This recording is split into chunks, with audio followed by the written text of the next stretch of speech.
Indian നവസിനിമാ പ്രസ്ഥാനത്തെ മുന്നോട്ട് നയിച്ചതിൽ പ്രമുഖനായ കുമാർ സാഹ്നിയുടെ അനുസ്മരണ സമ്മേളനത്തിൽ പങ്കെടുത്ത പ്രമുഖർ 1968 പാരീസിൽ നിന്ന് മണി കൗളിന് എഴുതിയ കത്തും തിരുവനന്തപുരത്തെ സമ്മേളന ഹാളിൽ പ്രദർശിപ്പിച്ചു. ഇന്ത്യയിലെ നവയുഗ സിനിമാ പ്രസ്ഥാനങ്ങളിലെ ക്ലാസിക് സിനിമകളിലൊന്നായ മായാദർപ്പണിലെ സംവിധായകനായ കുമാർ സാഹ്നി ഓർമ്മകൾക്ക് തലസ്ഥാന നഗരം വേദിയായി. സാഹ്നിയുടെ അടുത്ത സുഹൃത്തുക്കൾ ചേർന്നാണ് അനുസ്മരണ സമ്മേളനം നടത്തിയത്.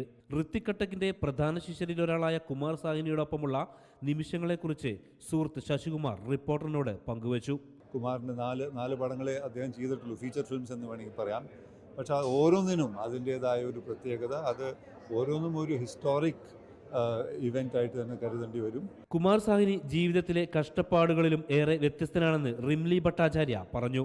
His daily life, how was it? Well, as he grew older, he traveled less. Otherwise, he was a very restless person. He liked to be always on the move. But with age, it was difficult. Then there was COVID.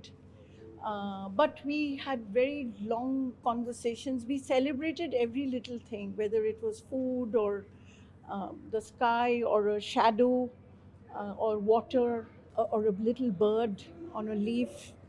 All that was like, for him, each moment was extremely precious. സംവിധായകൻ മണി കൗളിന് 1968 കുമാർ സാഹ്നി പാരീസിൽ നിന്നെഴുതിയ കത്ത് ഇതാദ്യമായി ഹാളിനടുത്ത് പ്രദർശിപ്പിച്ചു. ഈ കത്തിലൂടെ അദ്ദേഹത്തെ കൂടുതൽ അറിയാൻ കഴിയുമെന്നാണ് സംഘാടകർ പറയുന്നത്.